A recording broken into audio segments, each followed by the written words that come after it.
Belth Allusis. Allusis was a Jedi Master during the Great Galactic War. In 3671 BBY, during the Second Battle of Bothawui, Jedi Master Belth Allusis commanded about 84 Jedi Knights alongside 4,000 Republic soldiers to defend the planet's shield generators against a massive Imperial assault.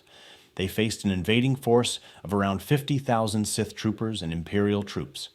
Although ultimately all Republic defenders, including Allusis, were slain, the defenders inflicted such heavy losses on the Empire, approximately 10 Imperial deaths for every Republic casualty, that the Imperial ground force collapsed and the Sith were forced to retreat. Allusis and his men became known as the Heroes of Bothawui, and their sacrifice galvanized the Republic's war effort. Strategists later credited their stand as a turning point in the Great Galactic War. Allusis's leadership, skill, and heroic last stand, which altered the course of the galaxy, are often overlooked in discussions of the greatest Jedi, making him an underrated figure. Tyvokka. Tyvokka was a rare Wookiee Jedi Master who served on the Jedi High Council during the Republic's classic era.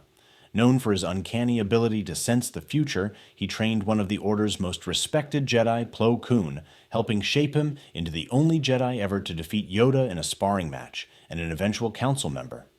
During the Stark Hyperspace War, in 44 BBY, Tyvokka acted as chief negotiator on Troikan during a tense Bacta crisis. When talks broke down and violence erupted, he flipped the negotiation table to shield his allies and led the Jedi into battle, showing courage, leadership, and raw Wookiee strength.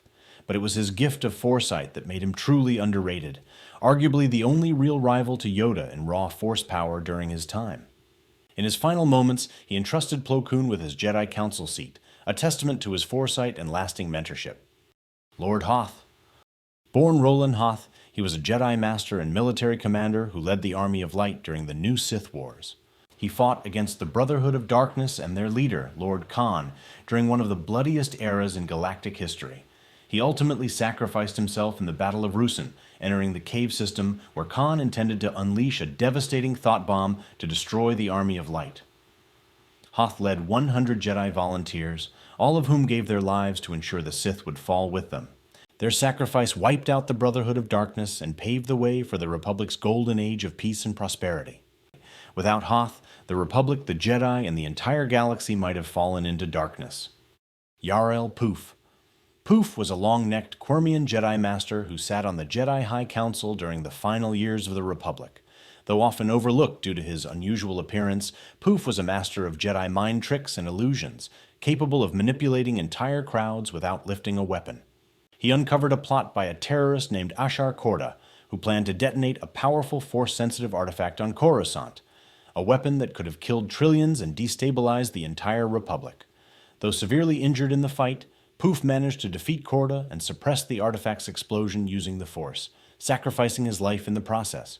Highly intelligent, powerful in the Force, and selfless to the end, Yarael Poof deserves way more recognition than he gets.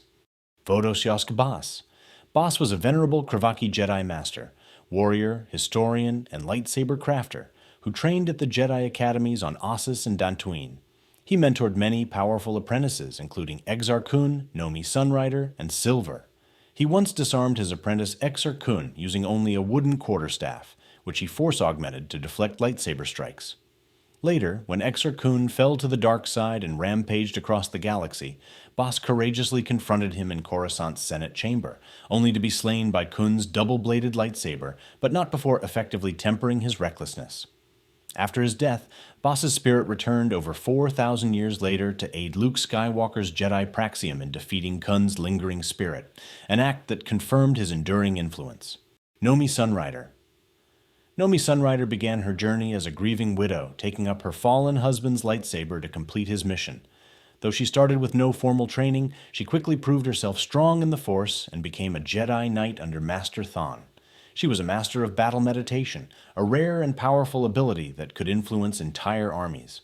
During the Great Sith War, she helped unite the Jedi against Exar Kun, and in a decisive moment, she used the Force to sever Ulic Qel-Droma's connection to the Force after he killed his brother Kay. Nomi later rose to lead the Jedi Order as Grand Master and helped rebuild it after the war.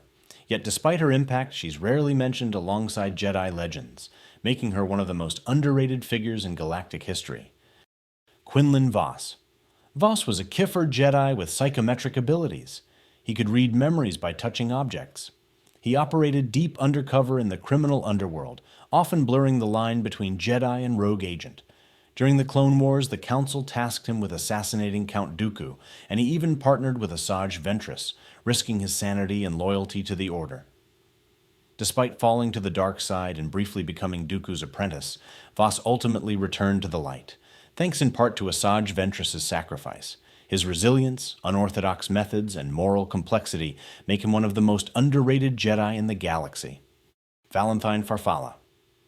Farfalla was a noble-born Jedi Master known for his flamboyant appearance, but beneath the style was a fierce warrior and skilled tactician. He arrived at Ruusan with 300 Jedi reinforcements, helping turn the tide against the Brotherhood of Darkness during the New Sith Wars. He survived the deadly thought bomb that wiped out Lord Hoth and much of the Jedi leadership. Years later, Farfalla led a Jedi strike team to confront Darth Bane, but was killed in a trap laid by Bane and his apprentice Darth Zana. Though often mocked for his style, Farfalla's battlefield impact, survival instincts, and dedication to rooting out the Sith make him one of the most underrated Jedi of his time.